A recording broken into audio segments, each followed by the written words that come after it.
আজকে আমরা আলোচনা করব এগ্রিকালচারাল ইকোনমিক্সের পার্ট 4। প্রথমেই আমরা জেনে নেব কিষাণ ক্রেডিট কার্ড স্কিম বা কেসিসি যাকে বলা হয়। এই কিষাণ ক্রেডিট কার্ড স্কিম ইন্ট্রোডিউস হয়েছিল আগস্ট 1998।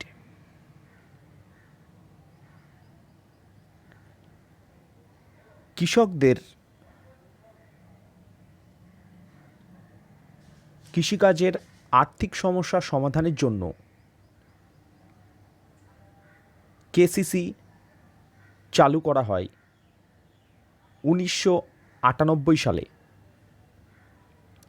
আর.ভি. গুপ্তা কমিটির সুপারিশে নাবার্ড এবং আরবিআইয়ের মাধ্যমে এটির প্রচলন করা হয়। এই স্কিমে কৃষকের জমির পরিমাণ ও অন্যান্য শর্ত পূরণের মাধ্যমে একটি বিশেষ কার্ড বা কেসিসি বানিয়ে দেওয়া হয়। এটি এক ধরনের পরিচয়পত্র। কেসিসি হলো এক ধরনের একটা পরিচয়পত্র, যেটির মাধ্যমে যে কোনো ব্যাংক থেকে কৃষিজ ঋণ সংগ্রহ করা যায়। এই কার্ডের মেয়াদ থাকে 5 বছর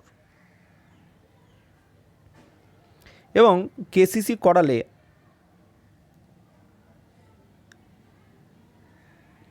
কৃষককে এটিএম কার্ড এবং চেকবুকের ফেসিলিটি দেওয়া হয়, যাতে সহজেই ঋণের অর্থ তারা তুলে ব্যবহার করতে পারে। কেসিসির মাধ্যমে সবথেকে কম হারে কৃষিজ ঋণ সংগ্রহ করা যায়। খোলা বাজার থেকে কৃষককে ঋণ নিতে গেলে চড়া সুদে ঋণ নিতে হয়, কিন্তু এই কেসিসির মাধ্যমে সহজেই এবং সবথেকে কম সুদের হারে, খুবই কম, দেখা যাচ্ছে 3%, 2%, এই হারে তারা ঋণ সংগ্রহ করতে পারে।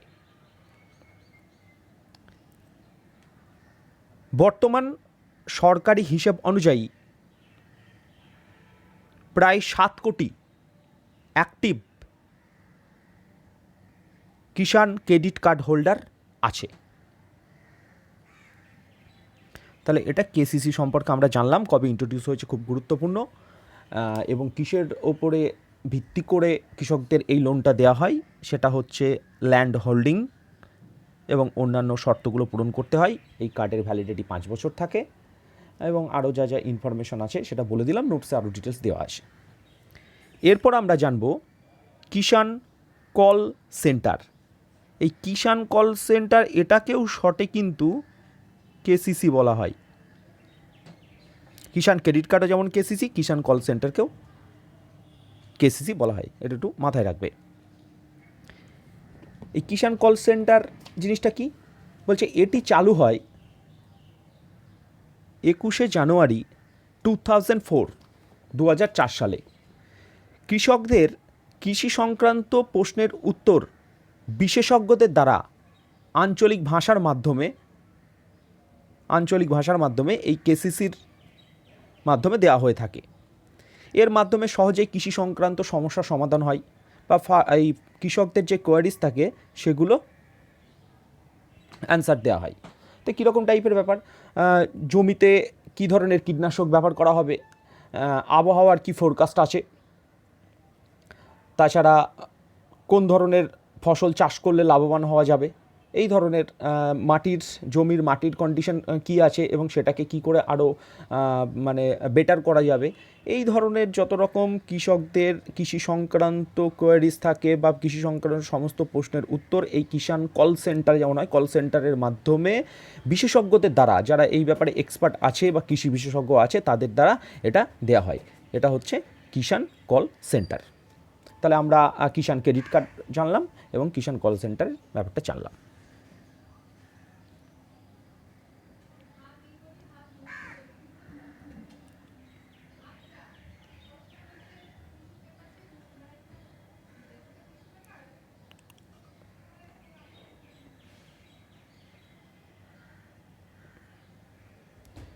এইবার আমরা জানব হিস্ট্রি অফ ক্রপ ইন্স্যুরেন্স, শস্য বীমা বা ফসল বীমার ইতিহাস ভারতে।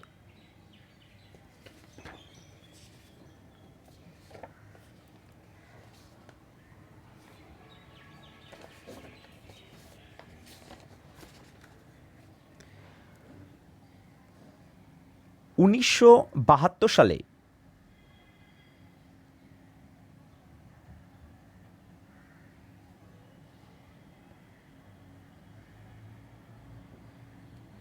1972 সালে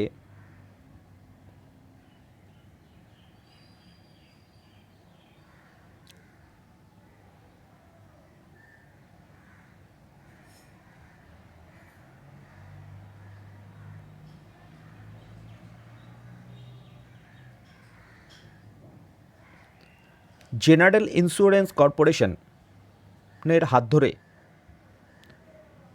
গুজরাটে কটন কর্পের ওপর ইন্স্যুরেন্স প্রথম চালু হয়। তাহলে ক্রপ ইন্স্যুরেন্স প্রথম কবে চালু হয়? 1972 সালে জেনারেল ইন্স্যুরেন্স কর্পোরেশনের হাত ধরে গুজরাটে কটন কর্পের ওপর এই ইন্স্যুরেন্স চালু হয়, ক্রপ ইন্স্যুরেন্স। তারপরে আরও পর্যায়ক্রমে যেসব ক্রপ ইন্স্যুরেন্সের স্কিমগুলো আছে সেগুলো জেনে নেব। 1979-এ পাইলট ক্রপ ইন্স্যুরেন্স স্কিম চালু হয়। 1985 সালে কম্প্রিহেন্সিভ ক্রপ ইন্স্যুরেন্স স্কিম চালু হয় এবং এই কম্প্রিহেন্সিভ ক্রপ ইন্স্যুরেন্স স্কিমের পরিবর্তে, খুব গুরুত্বপূর্ণ এই জায়গাটা, 1999 সালে ন্যাশনাল এগ্রিকালচার ইন্স্যুরেন্স স্কিম চালু হয়। এটা অক্টোবর 1999-এর দিকে, দেখবেন নোটসে দেওয়া আছে এটা কবে, অক্টোবর 1999 এটা চালু হয় হচ্ছে ন্যাশনাল এগ্রিকালচার ইন্স্যুরেন্স স্কিম। কিসের পরিবর্তে? 1985 সালে কম্প্রিহেন্সিভ ক্রপ ইন্স্যুরেন্স স্কিমের পরিবর্তে।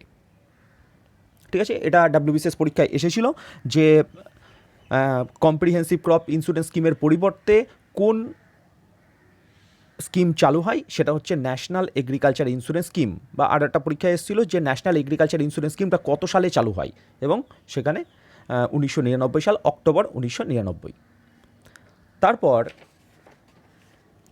2002 সালে agriculture insurance company of India limited বলে, AICIL বলে একটি অর্গানাইজেশন বা প্রতিষ্ঠান গঠিত হয়। আগেরগুলো কী ছিল? আগেরগুলো ছিল সব ইন্স্যুরেন্স স্কিম, মানে ক্রপ ইন্স্যুরেন্স স্কিম। 2002 সালে কি হলো? একটা অর্গানাইজেশন বা প্রতিষ্ঠান, ঠিক আছে, এগ্রিকালচার ইন্স্যুরেন্সের একটা প্রতিষ্ঠান এস্টাবলিশ হয়, যেটা আগে ছিল না। তাহলে 2002 সালে হয়েছে। এটা কবে হয়েছে এটা আমরা একটু জেনে নিই। এগ্রিকালচার ইন্স্যুরেন্স স্কিম, মানে agriculture insurance company of India limited সম্পর্কে এটা আমরা জেনে নিই, AICIL। এটা এস্টাবলিশ হয়েছে ডিসেম্বর 2002 সালে। এর হেডকোয়ার্টার হচ্ছে নিউ দিল্লিতে। এটি হচ্ছে ডেডিকেটেড এগ্রি ইন্স্যুরেন্স কোম্পানি, মানে এটা অনলি ফর এগ্রিকালচার ইন্স্যুরেন্সের ওপর কাজ করবে। ঠিক আছে, তা এটা হচ্ছে ডেডিকেটেড এগ্রি ইন্স্যুরেন্স কোম্পানি। ঠিক আছে, এর মালিকানা নাবার্ডের হাতে আছে এবং জেনারেল যে ইন্স্যুরেন্স কোম্পানিগুলো আছে তাদের হাতে আছে। গেল। 2007 সালে weather base crop insurance scheme চালু হয়। 2010 সালে modified national agricultural insurance scheme চালু হয়। ওই যে 1999 সালে যেটা হয়েছিল ন্যাশনাল এগ্রিকালচার ইন্স্যুরেন্স স্কিম, সেটা 2010 সালে কী নামে আসে? Modified national agricultural insurance scheme. এরপর মোদি সরকারের আমলে দুটো বিশেষ গুরুত্বপূর্ণ এগ্রিকালচার ইন্স্যুরেন্স স্কিম চালু হয়, যেটা হচ্ছে 2016 সালে, সবাই এটা নাম শুনেছ, প্রধানমন্ত্রী ফসল বীমা যোজনা। আরেকটা কি হচ্ছে? আরেকটা হচ্ছে restructure weather based crop insurance scheme. তাহলে কী হলো? প্রধানমন্ত্রী ফসল বীমা যোজনা আর হচ্ছে restructure weather based crop insurance scheme. তাহলে এইটা আমরা হিস্ট্রি অফ ক্রপ ইন্স্যুরেন্স সম্পর্কে জানলাম যে কীভাবে এসছে বা পর্যায়ক্রমে কীভাবে এসছে। প্রথমে গুজরাটে চালু হয়েছিল জেনারেল ইন্স্যুরেন্স কর্পোরেশনের হাত ধরে, তারপর আস্তে আস্তে লাস্টে আমরা শেষ অবধি দেখলাম যে প্রধানমন্ত্রী ফসল বীমা যোজনা এবং restructure weather base crop insurance scheme. তাই এইগুলো সম্পর্কে এবার আমরা জানবো।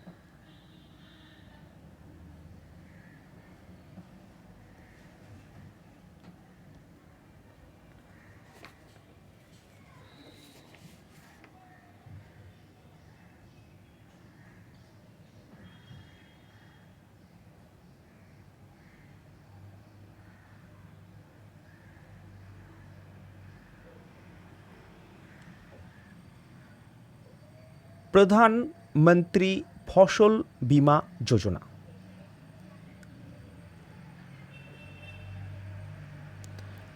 এই প্রধানমন্ত্রী ফসল বীমা যোজনা এটি হচ্ছে একটি ফসলের উপর বীমা যোজনা বা এগ্রিকালচার ইন্স্যুরেন্স স্কিম। এটি লঞ্চ হয় 13 জানুয়ারি 2016। ওল্ড যে দুটো স্কিম ছিল, পুরানো যে দুখানা স্কিম ছিল, যেটা হচ্ছে ন্যাশনাল এগ্রিকালচারাল ইন্স্যুরেন্স স্কিম এবং modified national agricultural insurance scheme, যে দুটো আমরা এতে পড়লাম যে 1999 সালে ন্যাশনাল এগ্রিকালচার ইন্স্যুরেন্স স্কিম এবং 2010 সালে modified national agriculture insurance scheme, মানে এই দুটো স্কিমের পরিবর্তে এই প্রধানমন্ত্রী ফসল বীমা যোজনা চালু করা হয়। এটা ইমপ্লিমেন্টেড কীভাবে হয়েছিল বা ইমপ্লিমেন্ট করা হয় কাদের মাধ্যমে? AICIL মানে হচ্ছে agriculture insurance company of India limited, মানে ওই যে ডেডিকেটেড এগ্রি ইন্স্যুরেন্স কোম্পানি যেটা 2002 সালে হয়েছিল তাদের মাধ্যমে, এবং কিছু প্রাইভেট ইন্স্যুরেন্স কোম্পানিকে দায়িত্ব দেওয়া হয় যে এই প্রধানমন্ত্রী ফসল বীমা যোজনার এটা ইমপ্লিমেন্টেড করার জন্য। এইবার যেটা ব্যাপার হচ্ছে যে প্রধানমন্ত্রী ফসল বীমা যোজনায় কৃষক কোন ফসল চাষ করছে, কোন মরশুমে চাষ করছে, তা ওদের এবং জমির পরিমাণ কত, সেই ডেটাগুলো ইনপুট করলে এবং সেখানে কত টাকার ইন্স্যুরেন্স কভার পাওয়া যাবে এবং কত টাকা অ্যাকচুয়াল প্রিমিয়াম হবে, সেগুলো ওয়েবসাইট থেকে জানা যায়। ধরো আমি তোমাকে বলছি একজন কৃষকের 4 বিঘা জমি আছে, সেই 4 বিঘা জমিতে সে দেখা যাচ্ছে গম চাষ করেছে এবং সে দেখাচ্ছে ইন্স্যুরেন্স কভার পাবে হচ্ছে 80,000 টাকা বা 1 লক্ষ টাকার সে ইন্স্যুরেন্স কভার পাবে, এবং তাহলে 1 লক্ষ টাকার ইন্স্যুরেন্স কভার পেতে গেলে প্রিমিয়াম কত দিতে হবে, ঠিক আছে? সেটার প্রিমিয়াম ধরো দিতে হবে 10,000 টাকা প্রিমিয়াম দিতে হবে। 1 লক্ষ টাকার ইন্স্যুরেন্স কভার পেতে গেলে তার অ্যাকচুয়াল প্রিমিয়াম কত হচ্ছে? অ্যাকচুয়াল প্রিমিয়াম হচ্ছে 10,000 টাকা। তাহলে কৃষককে কত দিতে হবে? বলছে যদি খারিফ শস্য হয় তাহলে সেই অ্যাকচুয়াল যেটা প্রিমিয়াম তার 2% কৃষককে দিতে হবে। যদি রবি শস্য হয় সেই অ্যাকচুয়াল প্রিমিয়ামের 1.5% কৃষককে দিতে হবে। আর যদি সেটা কমার্শিয়াল বা হর্টিকালচার ফসল হয় তাহলে তার অ্যাকচুয়াল প্রিমিয়ামের 5% দিতে হবে। প্রিমিয়ামটা কী বুঝতে পেরেছো তো? যেটা দেখা যাচ্ছে আমরা যেমন দেখা যাচ্ছে LICর ক্ষেত্রে প্রিমিয়াম ভরি একটা বছরে বা একটা 3 মাস 4 মাস অন্তর যে টাকা দিই এবং সেটার উপর একটা ইন্স্যুরেন্স কভার দেয় 10 লাখ 5 লাখ 6 লাখ, যাই হোক একটা সেরকম অনুপাতেই প্রিমিয়ামটা নেওয়া হয়, ঠিক আছে? সেটার মানে একটা ক্যালকুলেশন থাকে। তাই এটা কি হচ্ছে, অ্যাকচুয়াল যেটা প্রিমিয়াম হবে পুরোটাই কিন্তু কৃষককে দিতে হবে না, সেই অ্যাকচুয়াল প্রিমিয়ামের মাত্র 2%। খারিফ শস্যের ক্ষেত্রে, রবি শস্যের ক্ষেত্রে 1.5% এবং কমার্শিয়াল বা হর্টিকালচার ফসলের ক্ষেত্রে 5% অনলি পেমেন্ট করতে হবে। এইবার যেটা গুরুত্বপূর্ণ যেটা হলো, তাহলে বাকিটা ওটাই 2% দিচ্ছে বা 1.5% দিচ্ছে, তাহলে বাকি পার্সেন্ট কে দেবে? মানে ধরো 100 টাকা অ্যাকচুয়াল প্রিমিয়াম হলো, 100 টাকার 2% মানে 2 টাকা দেবে হচ্ছে কৃষক, তাহলে বাকি 98 টাকা কে দেবে? টাকা দেবে হচ্ছে সেন্ট্রাল গভর্নমেন্ট এবং স্টেট গভর্নমেন্ট, ওরা ওদের হাফ হাফ করে বাকি 98 টাকা দেবে। তাহলে এটা কৃষকদের কাছে খুবই একটা মানে ভালো ব্যাপার যে সেটা তারা ফসলের ওপর ইন্স্যুরেন্সটা কভারও পেলো এবং অনিশ্চয়তার হাত থেকে বাঁচলো এবং ভালোভাবে চাষবাস করতে পারবে, এবং সেখানে সরকার অনেকটাই হেল্প করছে। কিন্তু কিছুদিন আগে একটা নিয়ম আসলো যে সেন্ট্রাল রেস্ট্রিক্টেড প্রিমিয়াম সাবসিডি, তাহলে ওই যে সেন্ট্রাল বা স্টেট কী করছিল, 50-50 পেমেন্ট করছিল। 100 টাকার মধ্যে 2 টাকা যদি কৃষক দেয়, বাকি 98 টাকা, বাকি 98 টাকার 50% মানে 49, আর 40, তাহলে 49 টাকা দিচ্ছিল হচ্ছে সেন্ট্রাল গভর্নমেন্ট, 49 টাকা দিচ্ছিল স্টেট গভর্নমেন্ট। কিন্তু এখানে যে রেস্ট্রিকশনটা করে দিয়েছে সাবসিডি রেস্ট্রিকশনে, তারা বলে দিয়েছে আনইরিগেটেড এরিয়ার জন্য সেন্ট্রাল গভর্নমেন্ট দেবে ম্যাক্সিমাম দেবে 30%, এবং ইরিগেটেড এরিয়া, যেগুলো ইরিগেটেড এরিয়া আছে সেখানের জন্য সেন্ট্রাল গভর্নমেন্ট কত দেবে, অনলি 25% দেবে। তার মানে যদি ধরো 100 টাকা অ্যাকচুয়াল প্রিমিয়াম হয়, 2 টাকা কৃষক দিল, বাকি যে 98 টাকা যে 50-50 করে দেওয়ার যে ব্যাপারটা ছিল, সেটা কিন্তু সেন্ট্রাল গভর্নমেন্টের তরফ থেকে সেন্ট্রাল গভর্নমেন্ট আনইরিগেটেড এরিয়ার জন্য ম্যাক্সিমাম কত দেবে, ম্যাক্সিমাম দেবে হচ্ছে 30 টাকা, ঠিক আছে। আর ইরিগেটেড এরিয়ার জন্য কত দেবে, 25% দেবে সেই অ্যাকচুয়াল প্রিমিয়ামের, মানে 25 টাকা দেবে। বুঝতে পারলে? এইবার বলছে এই যে ইন্স্যুরেন্সটা, এই যে প্রধানমন্ত্রী ফসল বীমা যোজনা, কোন ধরনের ক্ষতিপূরণ দেবে। কোনো দেখা যাচ্ছে ঝড় হলো, বন্যা হলো, খরা হলো, ঠিক আছে, প্রাকৃতিকভাবে ধরো কোনো রকম মানে আগুন লেগে গেল, এই রকম টাইপের যে ক্ষয়ক্ষতি, এর ফলে যে শস্যের ক্ষয়ক্ষতি, তার জন্য এই ইন্স্যুরেন্সটা কভার দেবে বা ক্লেম করলে টাকা পাওয়া যাবে।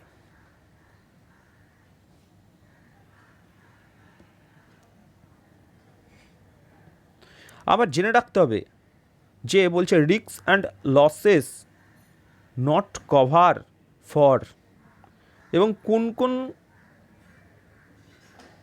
এর দ্বারা ক্ষতি হলে, ফসলের ক্ষতি হলে বা হলে সেটার জন্য ক্লেম করলে পাওয়া যাবে না এই প্রধানমন্ত্রী ফসল বীমা যোজনায়। বলছে যদি শস্য বা ফসল চুরি যায় এবং বন্য জীবজন্তুর দ্বারা যদি ফসলের ক্ষতি হয় বা কোনো যুদ্ধ লেগে যায়, তার ফলে দেখা যাচ্ছে ফসলের ক্ষতি হলো, তো এই সমস্ত রায়ট, এই সমস্ত কারণের জন্য যদি ফসলের ক্ষতি হয়, সেখানে কিন্তু ক্লেম করলে কিন্তু পাওয়া যাবে না। ওকে, তারপর বলছে এই প্রধানমন্ত্রী ফসল বীমা যোজনায় বলছি it also cover post harvest losses up to, মানে ফসল করে ফেলার পর, মানে ফসল কাটার পর 14 দিন সেগুলো যে মজুত রাখা হয় বা স্টোর রাখা হয়, সেখানেও পোস্ট হারভেস্ট লসেস 14 দিন অবধি পাওয়া যাবে। তারপর বলছে যে claim paid by insurance company, যে ইন্স্যুরেন্স কোম্পানিগুলোর কথা আমরা বলেছিলাম, যে কিছু প্রাইভেট অর্গানাইজেশন এবং AICIL, এই অর্গানাইজেশনের মাধ্যমেই এই ইন্স্যুরেন্স স্কিমগুলোকে দেওয়া হচ্ছে কৃষকদের, এই প্রধানমন্ত্রী ফসল বীমা যোজনার স্কিম দেওয়া হচ্ছে।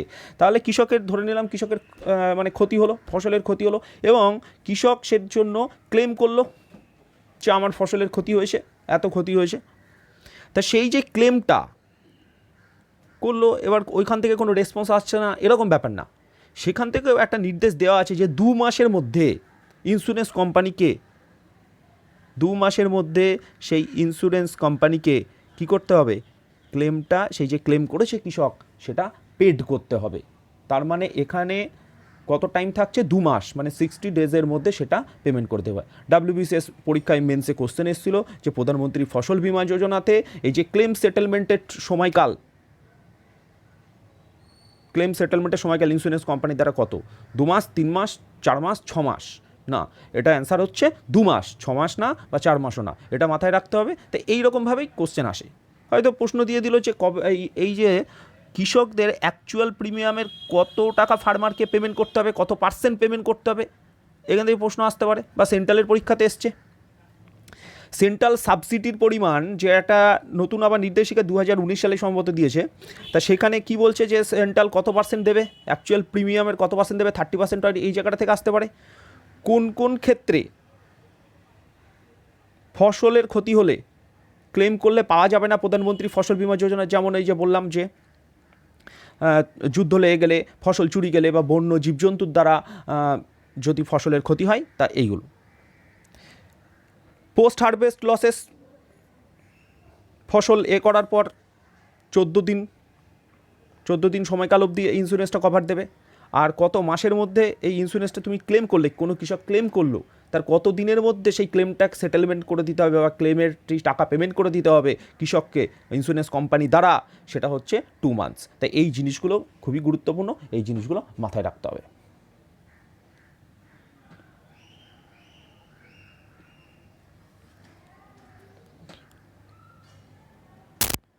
এইবার আমরা আসবো হচ্ছে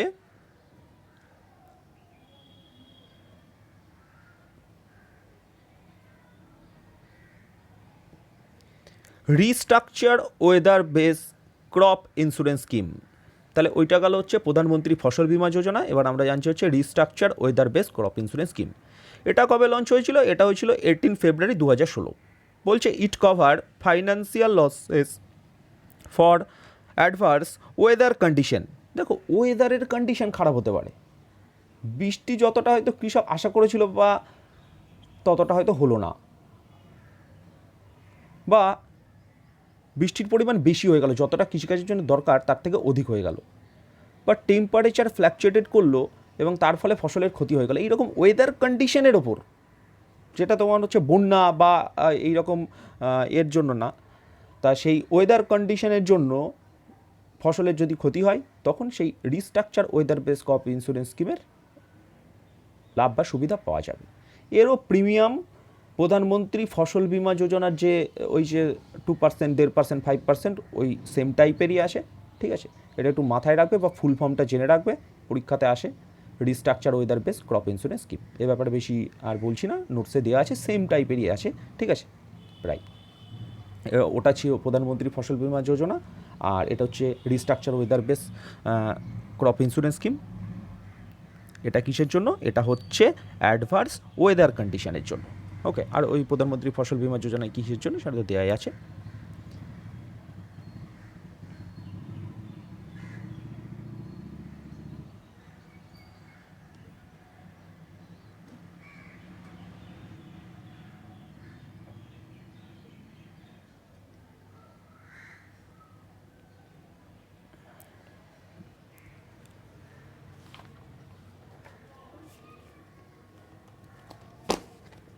এইবার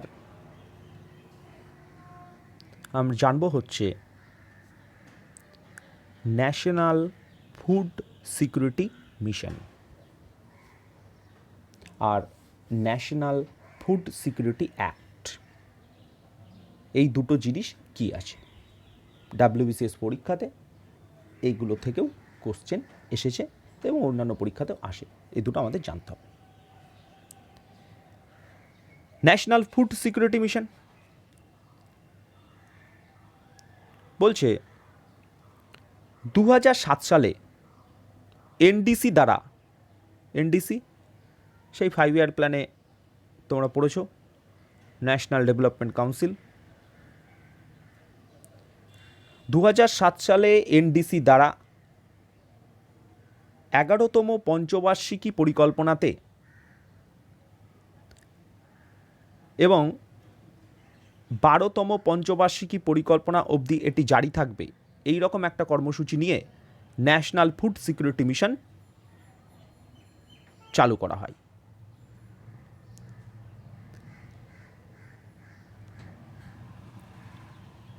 এটির প্রাথমিক লক্ষ্যমাত্রা ছিল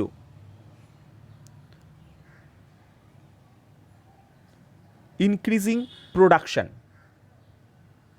10 মিলিয়ন টন চাল, 8 মিলিয়ন টন গম এবং 4 মিলিয়ন টন ডালের উৎপাদন বাড়ানো। তাহলে এটার মেন লক্ষ্য কী ছিল? যে ফসলের উৎপাদন বাড়ানো। আর কি এর লক্ষ্য ছিল? বলছে restoring Soyel fertility and productivity, জমির উৎপাদনশীলতা বাড়ানো, আর ফার্ম লেভেল প্রফিট, কৃষকের যাতে প্রফিট হয় বা ফার্ম লেভেলের প্রফিটটা যাতে বাড়ে সেই দিকে লক্ষ্য রাখা।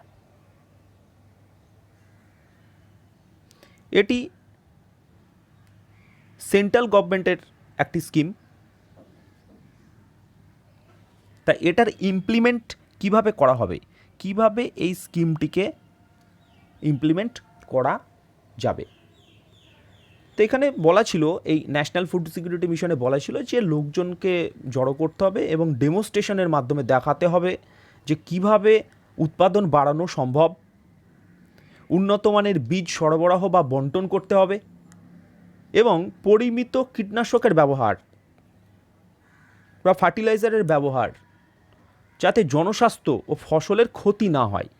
তাহলে এটার মেন ন্যাশনাল ফুড সিকিউরিটি মিশনের মেন উদ্দেশ্য কী হয়? ইনক্রিজিং প্রোডাকশন, উৎপাদন বাড়ানো, চাল, গম, ডাল এগুলোর উৎপাদন, এই সমস্ত ফসলের উৎপাদন বাড়ানো এবং সেটার লক্ষ্যমাত্রা ঠিক করে যে না এত মিলিয়ন টন উৎপাদন আমরা বাড়াবো 11তম পঞ্চবার্ষিকী পরিকল্পনা এবং 12তম পঞ্চবার্ষিকী পরিকল্পনা সময়কালের মধ্যে।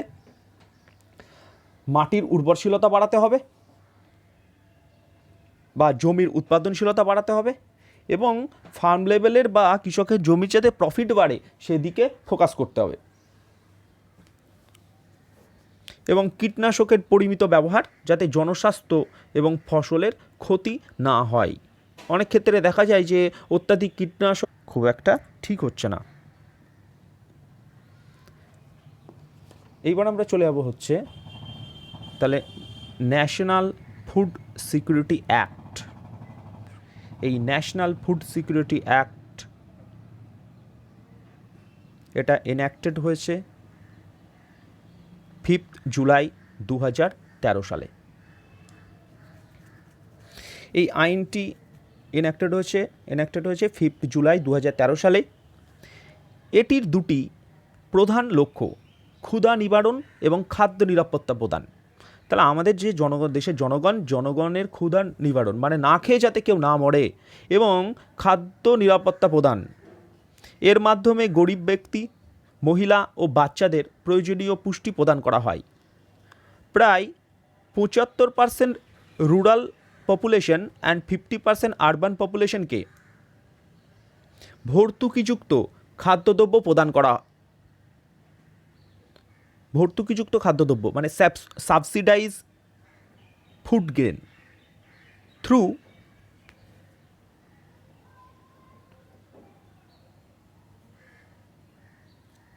ন্যায্য মূল্যের দোকানের মাধ্যমে বা সরকারি ন্যায্য মূল্যের দোকানের মাধ্যমে বা হচ্ছে সরকারি যে বন্টন ব্যবস্থা আছে সেই বন্টন ব্যবস্থার মাধ্যমে, মানে হচ্ছে target public distribution system, public PDS যেগুলো আমরা পড়েছিলাম আগের এতে, মনে রাখবে, ন্যায্য মূল্যের দোকান বা বন্টন ব্যবস্থার মাধ্যমে। তাহলে এই ব্যাপারটা কী হলো? এই ব্যাপারটা যেটা হচ্ছে ন্যাশনাল ফুড সিকিউরিটি মিশনের মেন উদ্দেশ্য ছিল খাদ্যদ্রব্যের উৎপাদন বৃদ্ধি, জমির উৎপাদনশীলতা বৃদ্ধি, ফার্ম লেভেলের প্রফিট যাতে বাড়ে সেদিকে লক্ষ্য রাখা। আর ন্যাশনাল ফুড সিকিউরিটি অ্যাক্টের এর উদ্দেশ্য কি? এর উদ্দেশ্য হচ্ছে জনগণকে খাদ্য নিরাপত্তা প্রদান করা এবং ক্ষুধা নিবারণ করা, ভর্তুকিযুক্ত খাবার গ্রামে এবং শহরের গরিবদের কাছে পৌঁছে দেওয়া ন্যায্য মূল্যের দোকানের মাধ্যমে বা সরকারি বন্টন ব্যবস্থার মাধ্যমে। তা এইটা হচ্ছে মাথায় রাখবে। তাহলে দুটোর উদ্দেশ্য কিন্তু আলাদা। তা আমাদের এগ্রিকালচারাল ইকোনমিক্সের মোটামুটি শেষ হয়ে গেল, আর সেরকম বিশেষ কিছু পড়তে হবে না।